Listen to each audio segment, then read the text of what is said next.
Sorry, just give me 1 second. Okay, so welcome everybody, and thank you so much for joining us tonight. We have a really exciting program planned, our virtual program planned for tonight. I just want to, before I pass it over to Kate, I just want to give a couple of Zoom instructions for those of you who aren't quite familiar yet. The best thing to do is to put speaker view because you're going to be able to see the screens better and the speakers better.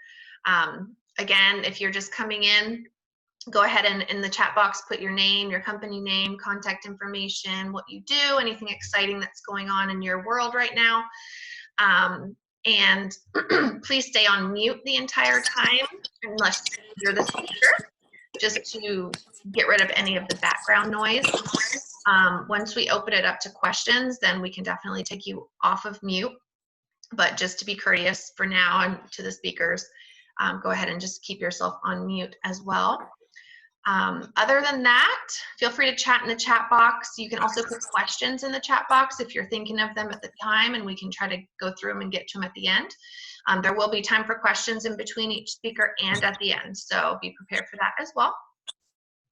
Other than that, if anyone doesn't have any questions, I'm going to pass it over to Kate. Wonderful. Thank you, Jessica. Welcome, everybody, to SeminoleTech this evening. I'm Kate Crockett. I'm from RB Advisory. We're a cybersecurity firm, and I'm the new chair of SeminoleTech. So I am excited to host the first evening's event for SeminoleTech as the chair. We have a really exciting evening planned tonight. So I'm just going to get right into it. Like Jessica said, if you have, thanks, Ken. If you have any questions or anything you want to say, or, you know, feel free to use that chat box so we can start interacting.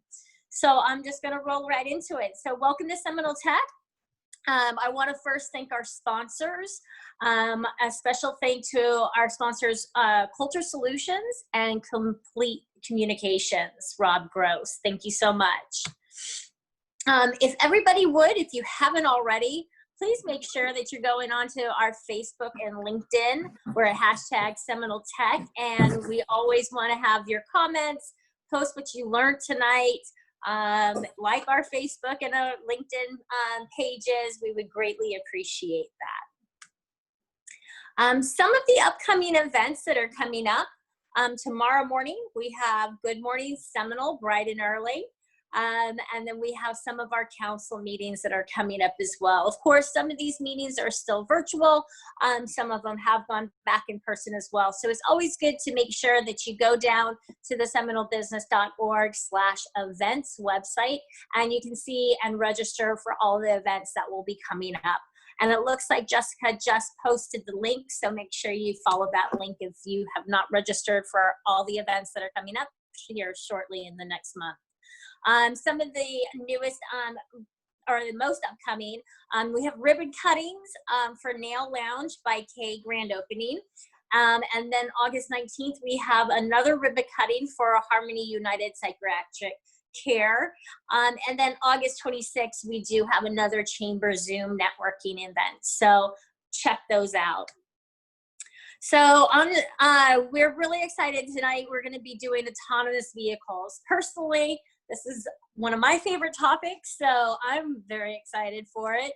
But it's something that is going to be coming here. We just can't stop it, especially in the area that we're in Central Florida with having Disney. You know, it just makes sense in this area. So I thought it would be interesting to know a little bit about what's going on in the state of Florida with autonomous vehicles, and also to kind of look at it on more of a different side of how personally are we going to really think about autonomous vehicles, and how is it going to personally affect our lives. And so we'll have a speaker speaking on more of the insurance side of things as well when it comes to autonomous vehicles. So let me first introduce our first speaker. Is Chris Emmanuel, Christopher. He is from the Florida Chamber of Commerce. He actually works with Autonomous Florida, which is a branch of the Florida Chamber of Commerce now. And I will, before I ruin his introduction, I'm going to bring him in and let him introduce himself and get his presentation up. Hi, Christopher. How are you this evening? I'm doing well. Thank you for having me, and thank you all for spending your evening with me talking about some nerd stuff. I'm really excited. We're super excited. I'm totally into this nerd stuff, so we're excited to hear what you have. Awesome. Well, Kate, really appreciate the invitation. Really appreciate the partnership that we have with the Chamber, and excited to have this conversation this evening. Just for our viewers here, I don't have full control over the PowerPoint. I'm leaning on your Chamber a lot to kind of go through the slides. So I'm going to keep saying next slide, but it's on me for not being able to do both at the same time. My name is Chris Emmanuel. I'm the director of Autonomous Florida. Autonomous Florida is the state's business association for shared, connected, autonomous, and electric vehicles. If you wouldn't mind hitting the next slide there. We're going to talk about a variety of issues. Here's my contact information. If you would like to join my tens of followers on Twitter, go ahead and do that. This is where I post stuff like this and really just get way too much in the weeds, but that's really the best way to get a hold of me. Next slide, please. The three things that we're going to talk about in really broad strokes over the next 20 minutes are the questions right on your screen. I want to talk to a little bit about what autonomous vehicles are, sometimes abbreviated as AVs. Why do we think people are going to like these things? And then what may or may not happen in the next couple of weeks. Weeks ahead, years ahead, decades ahead, trying to figure out when behavior is going to change. Next slide. Probably the thing that's most important to realize is that autonomous vehicles are operating lawfully in the state of Florida right now. They've been lawful to operate since 2012. That was when the first set of regulations were passed. In 2014, we had to put an entirely new set of regulations together because, frankly, we screwed up pretty good on the 2012 regulations. And then most recently in 2019, there was a whole bunch of stuff signed into law that we're going to talk a little bit about. But because of this, a lot of companies are choosing to move their autonomous vehicle operations to Florida. On your screen right now is a picture of Argo AI and Ford, a partnership that has deployed autonomous vehicles today, and that's the Miami skyline in the background. If you wouldn't mind hitting the next one. This is a Babcock Ranch. It's right outside of Naples. That's a Transdev electric shuttle in partnership with Easy Mile. That's operational today. Next slide, please. And you may have seen these right here. This is Voyage in the Villages. It's a very interesting deployment in one of the largest retirement communities in the world. They're testing right now autonomous vehicles. Next slide, please. And probably the last one that you may have seen a couple of news articles on that we're going to talk a little bit more about at the very end is some really interesting trucking operations. This is a picture of Starsky Robotics' autonomous truck that was driving on, this is one in the Sun Tracks outside of Lakeland, that has done experimentation and driven without a driver on Interstate 75, Interstate 95, and the Florida Turnpike. So this is all happening today. Next slide, please. Now, we talked about that they're lawful right now, but I don't think people have really realized what the implications are of that. Next slide, please. Because they're able to operate, we've started seeing interesting uses of things that we hadn't really thought about that are still illegal. So we talked a little bit about that autonomous vehicle bill in 2019. It was House Bill 311. It was sponsored by two great representatives. This is Senator Jeff Fernandez on the left, Representative Jason Fisher on the right. They started doing some interesting things. Not only are they allowing vehicles to operate autonomously, subject to some insurance requirements, they contemplated interesting things like whether or not it should be lawful to watch a video on an autonomous vehicle. Florida is the only state that has explicitly said, yes, go for it. You can text and drive as long as the robot is driving for you. We also have interesting things that Florida law now contemplates. For example, if you hit somebody in a parking lot, you're supposed to leave a note. It's very difficult for an autonomous vehicle without arms, legs, or handwriting to leave a note in an accident. But now we have the ability to go through a centralized database. So we're providing the infrastructure for some of these interesting externalities that other states haven't really contemplated. Next slide, please. Now, this is a picture I took when House Bill 311 passed. Some people may say, well, is this a Republican issue? Is this a Democrat issue? How are you able to get anything done in Tallahassee on these regulations? This is the scoreboard of the Florida House of Representatives. This bill passed unanimously, bipartisan, in the state of Florida. It's kind of hard in DC to have a Mother's Day resolution pass with any bipartisan votes.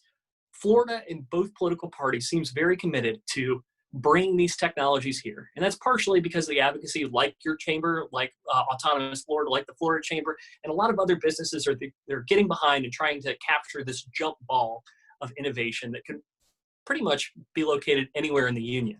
Next slide, please. So, Governor DeSantis signs the bill. First thing he does after he signs is he turns to all the people behind us and says, all right, guys, this was great. What's the next one? So not only do we have a good regulatory structure, we've got the branches of government that are really leaning in and trying to figure out what to do. So if you've got ideas about how to make it easier to innovate in transportation and technology, we want to hear them because we've got an administration and legislative leadership that seems committed to making our streets safer, less congested, and embracing technology. Next slide, please. So it's lawful. What does this really mean for my drive into work? Well, what's going to happen next? This is going to hit a little bit of nerd side. We're going to get into some really theoretical stuff. I'll try to go quickly. If you hit the next slide here, there's 3 fundamental things that have changed in the United States, in the world, when it comes to processing technology that makes most people think that this is possible. The first thing is processing speed. The second thing is the vast amount of data that we have for a variety of sensors on the vehicles and on the actual infrastructure. And then the last one is machine learning. Now, you can't do a you can't have an autonomous vehicle discussion without talking about machine learning. It's just one of those things that you have to talk about. I don't really quite understand it, but I'm going to give you my best shot talking to the people that are actually doing these programs in just a moment, with the full understanding that y'all are probably more experts on this than I am. If you'd hit the next slide, please. Starting with the processing speed, this is a representation of Moore's law. It's basically that circuits get twice as good about every 18 months or so. Very interesting law. If you don't know about it, go ahead and Wikipedia it on your different browser. It's worth looking into. But what this means is that for every iteration of technology, the processing speed gets faster and better, twice as good as the prior generation every 18 months. So after 3 years, your computer's not twice as good. It's actually 4 times as good. After 6 years, you're in 16 times as good. And we all kind of understand this at one level. The iPhone 1 to the iPhone 2, well, that was kind of a reasonable jump, but the 9 is way better than the 8, and the 10 is way better than the 9. So we see this in some of the technology and hardware that we operate every single day. If you hit the next slide, please. That has to go with the processing speed. So now we can crunch a lot of data. Well, now we have things that are going to feed us a lot of data. Casey is going to talk a little bit, I'm sure, afterwards about the insurance abilities when you're talking about massive amounts of data.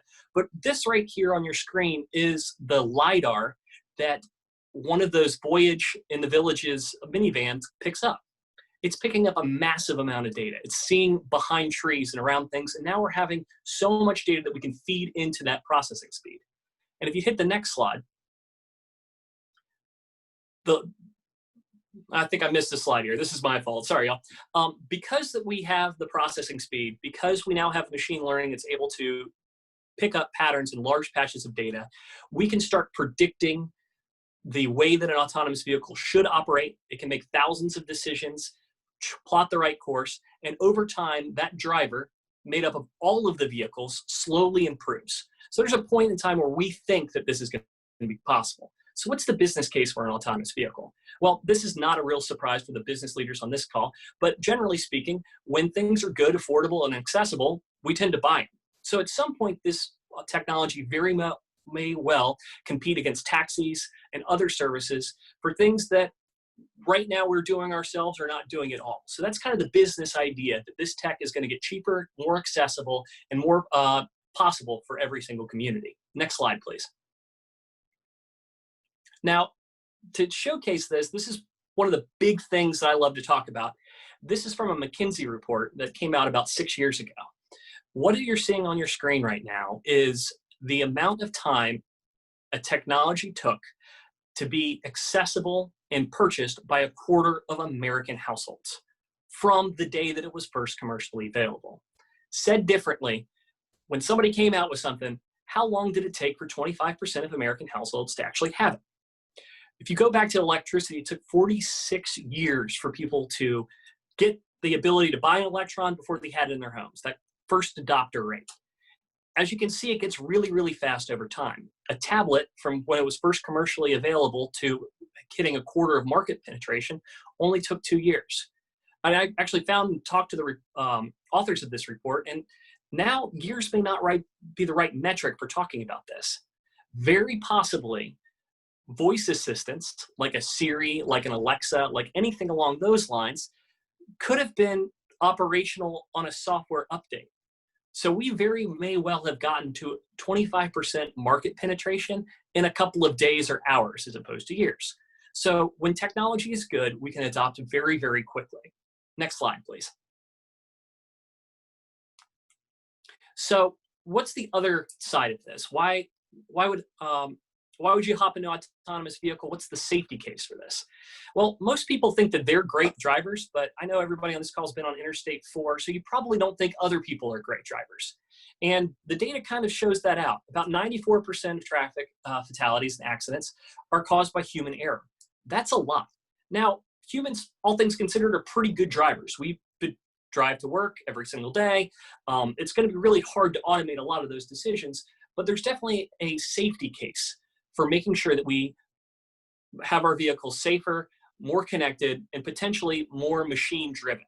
If you hit the next slide, please. I think this is kind of lost when we're talking about it, but in 2017, which is the last year that I've been able to find really good data, we had about 40,000 Americans that died on our roadways. Estimates worldwide are put at about 1 to 1.1 million people dying a year in traffic accidents. That's kind of shocking, but let's put it into a different way. If you go to the next slide, we talked a lot about the 2019, the 2 fatalities, 2 accidents we had with the 737 MAX. Those were a total of 346 deaths, and every death is a tragedy. I don't mean to minimize that, but we talked a lot about it. We shut down an entire air system. We recalled planes. We looked really carefully about what happened for such catastrophic failures. If you'd hit the next slide, this is how many planes would have gone down in 2017 to have the equivalent. And this is kind of shocking. It's 172 accidents at the level of the 737 MAX. And this is just in America. And remember, those 2 737 crashes were abroad, so this is not even factoring the worldwide deaths when it comes to traffic fatalities. Next slide, please. So what are autonomous vehicles trying to do to solve this? Well, right now, you're probably pretty good at finding the fastest way to your house, to your office, to wherever you need to go, but you may not be that great at finding the safest way to get there. And I think Casey's going to touch on this in a little bit after I'm done talking. We have the potential for dynamic insurance pricing. So instead of your Google Maps telling you what's the fastest way to get there, it'll tell you what the safest way to get there is. And this is going on right here in Florida. We are readjusting rates for an autonomous vehicle within the villages to make sure that we have the safest course, and it's lowering insurance premiums for that AV provider. Next slide, please. So, kind of got the business case, got a little bit of an idea of what this could look like. What is the reason for an autonomous vehicle company to come to Florida? Well, we got a few things. If you click the next slide. This is probably the biggest one that everyone knows in Central Florida. We've got a lot of people that come here. Got about 60 million folks that either arrive or depart from the Orlando International Airport. We have a whole bunch of folks that come from all over the world. If you wanted to find a way to make sure that Americans got to experience an autonomous vehicle as fast as possible, you could do a lot worse than starting your entire autonomous vehicle fleet in Orlando and the surrounding areas. Next slide, please. So kind of the last thing to talk about here, and this is one thing that Casey and I were talking a little bit about before we got on the line. It's when are we getting to the autonomous vehicles? What are they going to look like? Well, little bit of a background. We need to talk a little bit about definitions here. This is a slide that you're going to see around whenever a nerd like me is talking about autonomous vehicles. These are the Society of Automotive Engineers, known as SAEs, automation levels. And you got a lot of talk about level 0 all the way to level 5. It's how many autonomous capabilities each car has. I see a lot of people leaning in and squinting. I will send you these slides. I'm very sorry about that. I'll work on the font for the next presentation. But broadly speaking, a level 5 autonomous vehicle is all autonomous all the time in any single situation ever. And a level 4 autonomous vehicle is officially driverless, but in certain environments. And a level 3 is able to handle dynamic driving, but may need intervention. So it's all something in the comments about a Tesla. Tesla owners think they're in a 4, some say they're in a 3, but they're definitely not in a 5, right? Kind of, if you hit the next slide, when we're talking about these levels, though, something that gets missed is most people think that this is kind of this incremental idea. The difficulty from going from a level 1 to a level 2 is probably about the same to go from a 2 to a 3. Next slide, please. That's not the case. Getting from a level 3 to a level 4 is really, really difficult. And we're finding over the last 10 years of research that getting from a level 4 to a level 5 is extremely difficult in terms of matching human performance and exceeding it. Next slide, please. So what does that mean for autonomous vehicles in general? Well, it kind of means that we're not going to have the full autonomous all the time, no matter what. Now, what does that mean for regulating autonomous vehicles? And this is kind of my last little touch on insurance, and I promise I'll stop stealing Casey's thoughts.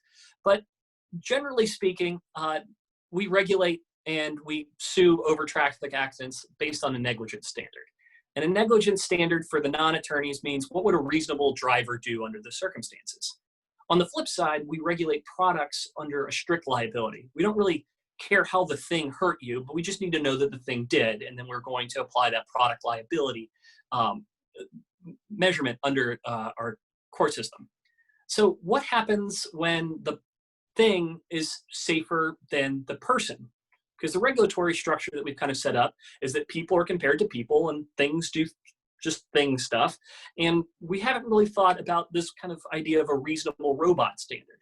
This is going to be exceptionally important in the next 10 years because we may be incentivizing human driving that is unsafe over a safer driving system because we're kind of scared of a robot.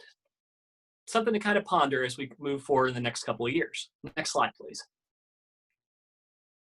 Now, I'm going to hit on a few things, kind of the externalities. Like, okay, so an autonomous vehicle's a ways off. It's probably going to be a level 4, which means it does the same thing over and over as opposed to having a super Tesla in my parking lot that's going to drive me around and do everything. We're going to have maybe some tasks. But here's a few things that for other industries to think about. The shifting uses of roads, the shifting uses of parking garages, and then the shifting uses of the car itself. If you hit the next slide, Florida is embarking on trying to figure out what lessons we can get from other places. This is a rut. If we've got any road engineers on the line here, they know exactly what this is. This is caused by vehicles driving over the same spot again and again and again. If you'd hit the next slide, well, that's fine because there's a lot of human variety and variation as you're driving along. No two drivers are exactly the same. That logic doesn't really hold when you're talking about a robot. And this is an issue that other people have had in different circumstances. This is a picture of an unmanned drone launched off of an aircraft carrier, a United States aircraft carrier. What they were finding when Boeing was figuring out how to land UAVs on aircraft carriers is that the UAVs were really, really good at landing. In fact, they landed in the exact same spot every single time. That doesn't sound like that big of an issue, except that the aircraft carrier is designed to have that kind of weight spread out over an entire deck. And so it was wearing down specific areas.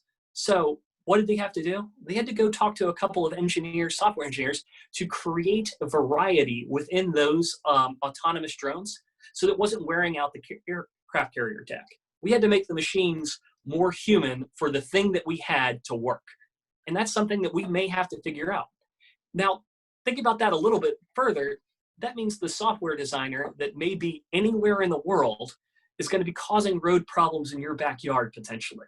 So we need to have a lot more partnerships, because unlike a $100 billion contract with a defense contractor over 30 years, you may not have that kind of relationship with the coder of that autonomous vehicle that's driving through your city center. Next slide, please. Now, the next one to talk about is parking. This is Epcot. If you take a close look at Epcot from space, you realize that there's actually more surface area devoted to parking than there is in the customer-facing section. This isn't unusual. If you take a look at any city center, you will see surface parking lots everywhere. And a lot of that is regulated by local ordinances. So we have required businesses to build parking spots and parking decks. If you hit the next slide. This is kind of problematic for a variety of reasons. One, first off, it takes up a lot of space. And then second part is it's really, really expensive. The average cost to build an above ground parking space in the state of Florida per space is $25,000. That's a lot. So that means if you're doing a 1-1 condo and you're requiring by local ordinance that every single one of those condo spots has an above ground parking spot, you've just increased the price of every single unit there by $25,000. That sounds like a lot of money, because it is, but now it may not be as much of a sure asset. We're seeing a kind of peak parking demand appear in a lot of different cities. It's not everywhere, not yet, but this is a trend that we see kind of going on into the 2030s and 2040s, where parking garages may not be the type of investment that is as productive or as good as it was in years past. This is an artist's rendering of how they're going to reclaim a parking garage. Now, this is really interesting because the one on your screen was built as a parking garage with the expectation that each floor is going to be sheared off over time, and they're going to put either homes or commercial retail or something like that on each spot. It's a lot harder to do this with existing parking garages because the sloping, the Wi-Fi doesn't connect, it's not necessarily plumbed, and your windows are going to be pretty lousy in every single parking garage you look at. So this is kind of one of those trends we're starting to see shift. But one thing I'd like to leave the business owners here is definitely look at the parking trends in your area before you decide to go embark on a $3 or $4 million bonded build of a parking garage. Next slide, please. Now, this is one of the areas that I'm the most excited about. I think that traveling, especially from city to city, can get a heck of a lot more enjoyable if we do this right. This is LeBron James in an autonomous vehicle ad that came out about 4 years ago, and he's doing exactly what I would anticipate everyone on the call doing if we had an autonomous vehicle that was driving us from a town center across the state to another town center. He's playing on his phone. He's working, perhaps sending emails, or somebody you could easily see watching a video, playing a video game, but reclaiming the commute in style seems like a great idea and something that I've seen a lot of autonomous vehicle manufacturers really try to think out. What kind of experiences would they like in the car for the passengers? What kind of things can the car do? That sounds a little bit odd, but we can imagine a ad playing in the back of one of these autonomous vehicles, which press 1 to go to the nearest Chick-fil-A. And unlike an ad that I see at my house for Chick-fil-A, I've now got a car that can drive me there. So there's some really interesting partnerships and collaborations that we see is very possible in the near term. Next slide, please. So what I just described to you is something that we've been talking about for about 60 years. This is the ad that was on the back of a Popular Mechanics magazine in the 1960s. So the idea of backseat instruments and entertainment is something that we've held on to a while. So why do we think this one is going to be different? Next slide, please. Well, it's because we're starting to follow the data and we're seeing the deployments, and we think that this is going to happen for real this time, but probably not as soon as most of the experts think. So how are we preparing? We're doing it well in 3 different ways. We're looking at the building of new highways. We'll talk a little bit about the MCORs. But we're also seeing some headwinds that may change the case for autonomous vehicles in a way that we didn't really expect, which is frankly the reason that we're doing this online as opposed to doing it in person, the whole pandemic that's going on. And then kind of the last thing is, well, where does that leave us? It's probably going to be not an if, whether or not it'll happen, but where it'll be happen. That's the more interesting debate. If you hit the next slide, a lot of people on this call probably know about the MCORs. These are the multi-use corridors of regional and rural economic significance. Took me a while to figure out how to say that all in one breath. These are 3 new proposed toll roads throughout the state of Florida that, if approved ultimately through a series of task force and a PED process, would potentially be done by about 2030 or 2032. If you look at the process for these MCORs, they are required to be ready for autonomous and electric vehicles by law. So we are not only making sure that the demand is there, but we're also making sure that we've got the connectivity and the infrastructure to adapt for autonomous vehicles. And if autonomous vehicles drastically change the way that we use our interstates, that's got to be taken into consideration whether or not we actually even build all 3.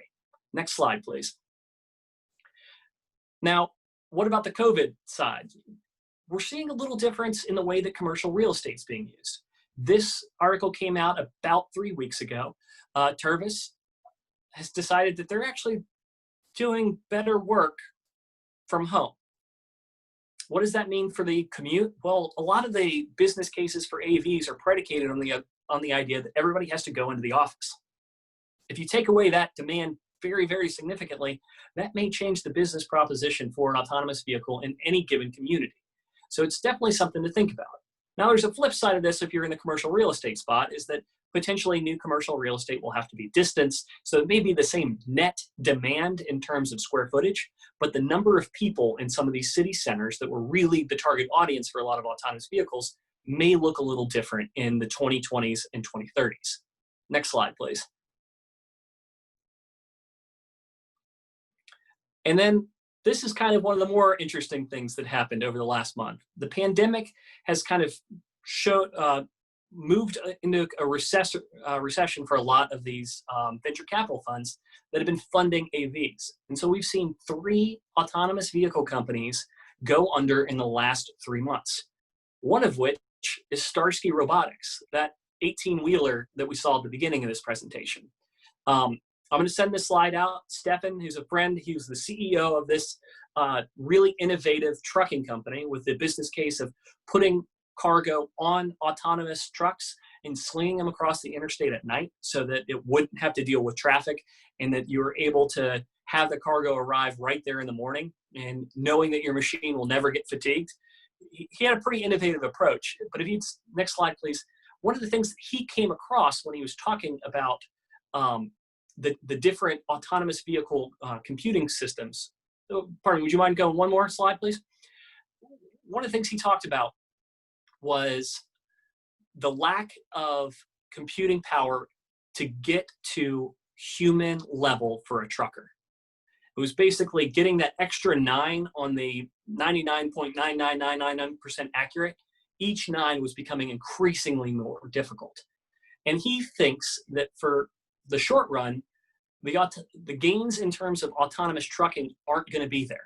They're going to be there at some point, but he anticipates that being a 2030s or 2040s kind of situation, as opposed to what a lot of experts were predicting was kind of a 2020s thing. Kind of caused a different, what's the best way to phrase this? One of the reasons why he thought this is because we nationwide are experiencing a trucking shortage for good drivers. The turnover is too high. It's very hard to get a permit. And frankly, a lot of these jobs are very difficult. You're away from your friends and loved ones. It is very, very hard. And the thing that makes driving worth it, the idea of interacting with customers, the kind of the fun solitude of the road, those are very rare. It's a lot more waiting around. So that was one aspect of being able to have that precision. I was talking with the CEO of a large trucking company, and one of the things that he talked about as being the most important wasn't necessarily the cost of the driver. That was very, very big. But one of the things they were looking at is making sure that the trucks got there exactly when they thought they would get there. And they thought Stefan thought that was really going to be the business case for trucking. It's sort of like when you get into a plane and they arrive 30 minutes early at the airport and you're thinking, this is fantastic. And then they make you wait before a gate opens up. Similarly, a lot of trucking companies, if they get there a little bit early, still have to wait. But if you get there a little late, it really screws up the whole process. What Stefan found is that even with those problems and headwinds, he wasn't able to make it economical with the current technologies and current machine learning to make the trucking case that you should switch out from a truck driver paying $80,000 or $90,000 to an automated and telecommuted situation. Next slide, please. And that's what I just talked about. Next slide again. Sorry about that.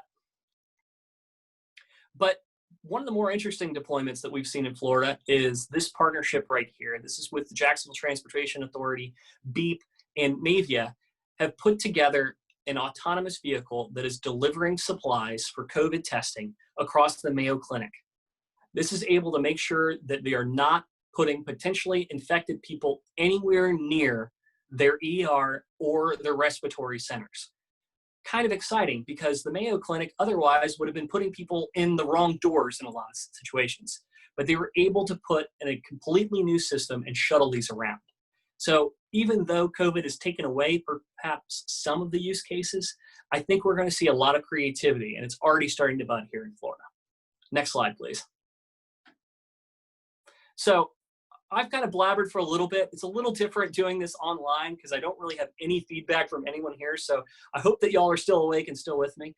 But I think that Florida has the opportunity and is one of the leaders in this space. And to paraphrase a Russian quote, there are some times where some decades where nothing happens, and there are some weeks where decades happen. The autonomous vehicle space is going to be a lot like that. We're going slowly, slowly, slowly, but at some point we're going to be suddenly. And there are going to be some states that win and some states that lose out of this incredible life-saving technology. But Florida is well positioned to be the state that's ready for the sudden. Thank you. That was amazing, Chris. Thank you so much. So much information. It's really exciting to think that we have, you know, so many of us grew up looking at those pictures and, you know, the Jetsons and things like that. And to think that we're part of the day and age and the era that this is starting to happen. And I was actually talking privately with somebody and said, I'm totally ready to be in the car doing my emails in the back seat and going to a meeting. I'm ready for that. I don't know about you guys, but I'm definitely ready. So thank you, Chris, so much. That was really great. So the next presenter that we have this evening, does anybody actually, let's see if do we have any questions right now for Chris while we have his attention? I know a lot of chats, Chris, just saying it was really great information, amazing presentation. Thanks so much, everybody, for your comments. That's great. All right, if I don't see any questions, I will then move on. So now we have Casey Fernandez from Hylant, and he is a client and executive at Hylant, and he's going to talk a little bit to us this evening, carrying on a little bit from what Chris already mentioned, but on the insurance side of what you and me and our families will kind of be looking at when it comes to autonomous vehicles. So I will switch it on over to you, Casey. You can take the floor. Thank you. Hi, Kate. Can you hear me okay? Yeah, we can. We can hear you. Awesome. Great. Great. Well, thank you for the introduction. Hylant, for those that don't know, is a commercial insurance and benefit brokerage.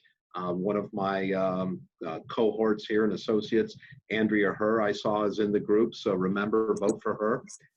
But going back to the reason why we're here, I'm going to hit some quick points and then share a story, a fable with you that kind of points out some of the insurance ramifications on autonomous vehicles. On the property and casualty area, like automobile liability, property insurance, and so on, insurance companies love control. They love to know that this company does this and they do it the same way every single time. And with autonomous vehicles, you're bringing in technology and a tremendous amount of innovation, which means there's no control whatsoever, at least initially, because it's all different all the time. As Chris mentioned earlier, the things change so quickly that it's tough for the insurance companies to get their hands around it. The other thing that insurance companies love, and Chris alluded to this as well, is the law of large numbers, or I should say they use the law of large numbers. And unfortunately, we don't have a ton of autonomous vehicles yet. Now, I asked Chris before the meeting, hey, I had read where, you know, in 15 years, 2035, there should be about 25 million automobiles in the United States on the road that would be autonomous. And I said, would you say that's pretty accurate? And he said, he goes, I think that's ambitious. So my question to everybody, and there's a $15 Starbucks gift card. I'll type my email address here to everybody, but you can answer in the chat box. How many people, and I'll do it within the closest within 5 million, how many automobiles do you think there are in the United States right now? Just a question for everybody. Type in the chat box to everybody so I can see your answers, and whoever wins, let's see. I see 200 million, not a bad guess. 150 million, going in 225, going in the right direction. A little hint there. 300 million. Ray, I like it. I like it. You're a little high. All right, I'll give Brian Nagel with Real-Time PEO the Starbucks gift certificate, 275 million. So think about it. If in 15 years we're going to have 25 million autonomous vehicles, and right now we have about 275 million vehicles on the road, that's less than 10%. So is it exciting? Is it coming? Is it going to happen? Yeah, yes to all of the above, but over 91% of the vehicles, even 15 years from now, are going to be self-driven, or you're going to be driven by people. And as Chris mentioned, over 94% of all the accidents are caused by people. So let me share with you my my fable, if I will, and let you think a little bit about how autonomous vehicles could be interacting as far as the insurance. I call this an autonomous vehicle fable by Casey Fernandez. Your teenage daughter, Sally, is dating the leader of the hottest garage band in town, Tommy Two-Tone. Sally catches Tommy making out with Marcy Mitchminder, who unfortunately took the last cheerleading spot from Sally, making her Sally's archenemy. Enraged, Sally dumps Tommy. Embarrassed, Tommy plots his revenge. And although a teenage boy and kind of a jerk, but I repeat myself, Tommy is very skilled with computers, the internet, and hacking.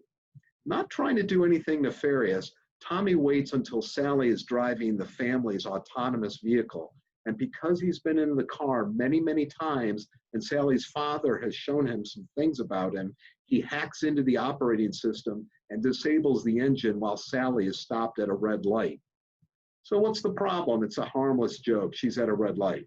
Well, there's a 5-alarm fire from a large veterinary hospital down the road, and the fire truck is delayed for a few minutes because the road's fairly narrow and Sally's autonomous vehicle stuck at the light is blocking traffic. Sadly, the fire truck arrives slightly delayed.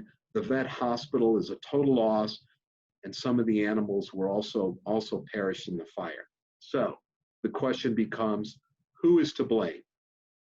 Is Tommy Two-Tone to blame? Well, he hacked into the autonomous vehicle, but Tommy's only 15 years old. He's a minor. His parents don't have much money. What are you going to do? Do you blame Sally because she picked a loser to date? Well, we know that's not a criminal offense, or half our audience would be locked up right now. Can't blame her. Do you blame Sally's father for providing Tommy access to the inner workings of the vehicle? Don't know. Do you blame the software company because they were hacked? Do you blame the car manufacturer for picking the software company? Do you blame the engineer for designing the system? Or do you blame the managed service provider that allowed the vehicle to be hacked and unauthorized access into the system? The point is, we have no idea. The courts are going to settle these things over the next 8 to 10 years and figure out whether it was Tommy's fault, the dad's fault, the manufacturer's fault, the software engineer's fault, or what have you. But these are some of the things that go into play when we think about insurance, because everybody says, well, 94% of all the accidents are caused by people doing stupid stuff. Well, we're going to eliminate people driving. That should bring it down. Not really. There's just going to be different types of problems and accessibility. And insurance companies, believe it or not, usually figure out a way to keep their revenue going. Make sense? I see heads nodding. So, you know, you may have to pick up, I love what Chris brought up about dynamic pricing, where if you drive down I-4 to commute into Orlando, you might have a certain rate per mile or per minute that you're in the car of insurance. But if you perhaps take the back roads and go 30 miles an hour, of course, you're going 30 miles an hour on I-4, but I digress. If you take the back roads, you might be paying a lower premium per mile or per minute that you're in the car. So there are a lot of things that are happening. One other thing that Chris mentioned was the sensors on cars, making them to be able to pull in the kind of data that they need to be fully autonomous. Those things are really expensive, right? Has anybody had to replace a bumper like in the last year or so? It used to be a bumper, might be a couple $100, right? $300-400, no big deal. Well, the bumpers now have cameras, computers, all sorts of things in them. And even for a modestly priced family car, you're looking at $1,500, $2,000 to get a brand new bumper. So again, the liability might go down because you're driving a autonomous vehicle, but I guarantee you the cost to insure it for comprehensive or collision, because unfortunately, 90% of the drivers will still be out there talking on the phone, texting, distracting, yelling at the radio, yelling at the other person because they're not driving as well, especially the autonomous vehicle guy. And so you're going to have this confluence. Initially, prices and premiums will probably go up when people are driving or involved with autonomous vehicles. And once the insurance industry gets a feel for it, then you'll probably see, you know, it lower. So that's kind of the perspective of it. Insurance companies like control. Insurance companies like large numbers because it gives them a modeling for what's going on. And right now we don't have that with autonomous vehicles. So sorry to be the harbinger of bad news. I think Brian Nagel's happy because he's getting a $15 gift certificate. But that's kind of the perspective on the insurance side. And that's my contribution to this meeting. I'm happy to answer any questions anyone might have about that. Wonderful. Thank you, Casey. Please, if anybody has any questions, go ahead and write that in the chat right now, and Casey will be happy to answer. You brought up a lot of good stuff. We're talking about shows that sounded exactly like your, Paul mentioned a show on Amazon Prime called Upload. Your story sounded like this, so now all of us will have to go and check that out. Andrea, yes, I mean, the insurance is crazy, but of course they are there at Hylant for you. Have any questions, please make sure you guys reach out to Casey, and they can definitely help you out. But thank you so much, to both our speakers this evening. What an amazing job, and we really thank you guys for coming on and doing that for us this evening. So we do have a little time still, and I just wanted to wrap up some things here, some housekeeping, I guess. So we just, again, thank you everybody for joining us this evening, and I want to thank our committee members.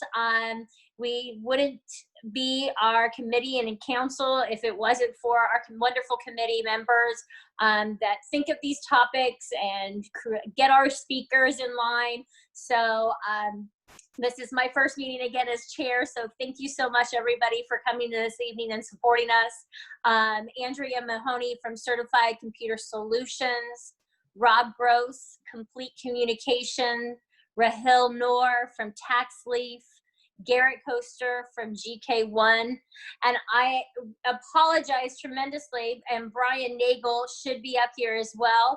We will have to add him, but thank you so much to my wonderful committee. Couldn't do it without you. So our next event, and I hope you all will register, it will be September 2nd, and the topic is going to be sports tech. So we're all getting back into football season and things like that. So let's get excited about our sports. And if anybody has any great speakers that they think would be great for a sports tech, let me know. And I will say good night and thank you again. Rebecca, is there anything else you would like to close out the evening with? I think Karen might have had a question. Karen, did you have a question? No? Okay. I think there was one from Mercedes Ford. I want to make sure I understand it. Is Mercedes available? Yes. You can go ahead and ask your question, unmute.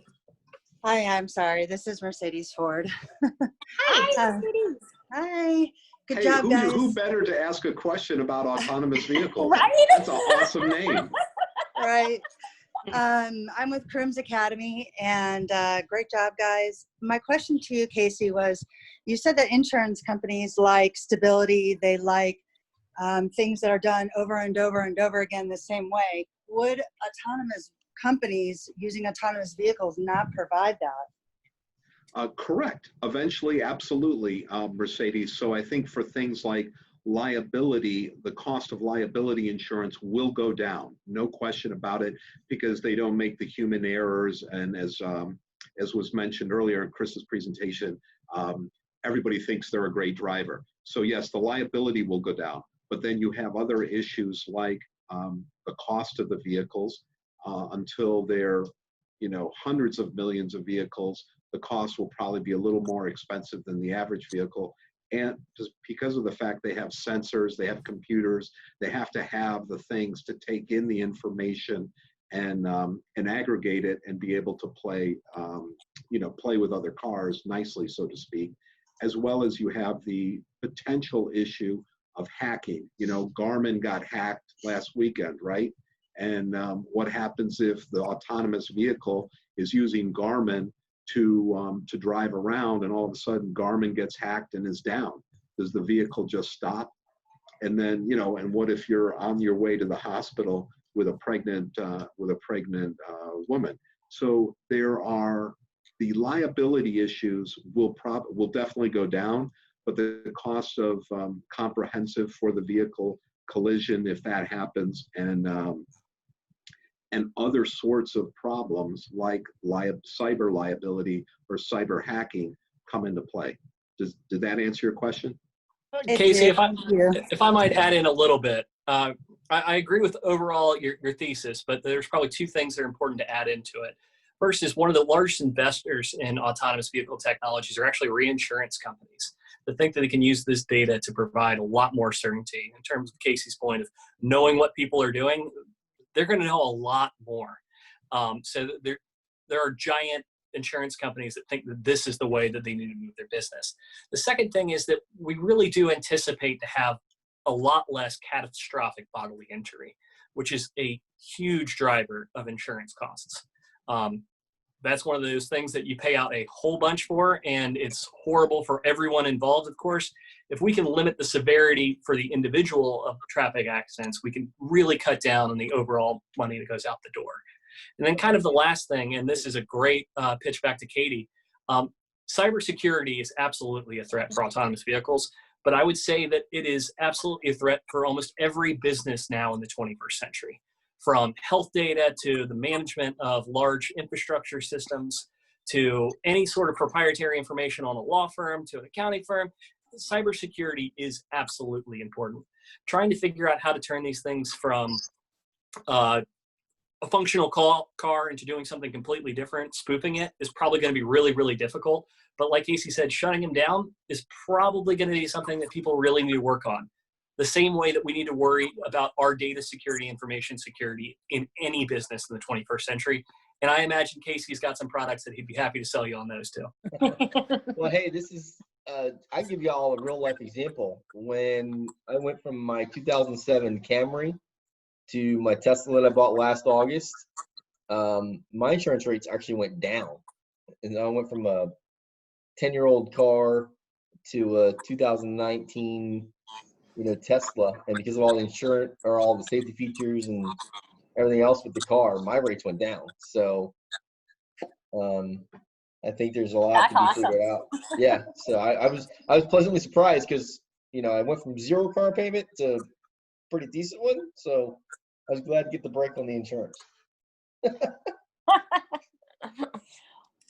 Awesome. Well, wonderful. Well, please look at your chats, get to know everybody. If you wanted to meet anybody, get their information. I do have sponsorships. If anybody is interested in their business of being a sponsor for SeminoleTech, we are currently looking for another sponsor right now. So please contact me. My email address is, I will put it in the chat, but it's katec@rbadvisoryllc.com. And like Chris said, yes, absolutely. We are in cybersecurity, and we definitely want to get into that autonomous vehicle industry because we know how important it's going to be. So, but if anybody else has any questions, please quickly put them in. If not, I think we're going to wrap it up, and we'll get everybody out of here a little early on a Wednesday so you can go eat some dinner early. Just wanted to say, I put in the chat box, but this video will be posted to our YouTube channel by tomorrow. So if you want to, relate back to it or share it, that would be great. And you can save the chat box by clicking those 3 little dots in the right-hand corner of the chat. If you want to keep everybody's contact information and things like that, can be helpful sometimes. So just look, we'll do a post and a link to the YouTube video once it's posted on our SeminoleTech page. Awesome. Thank you very much for the opportunity. Thank you so much for sharing with us tonight. Yeah, wonderful. Thank you, speakers. You were great. Appreciate everybody for showing up. Have a wonderful evening. Signing off. Thank you so much. Bye-bye. Alrighty. Bye-bye. Have a good night.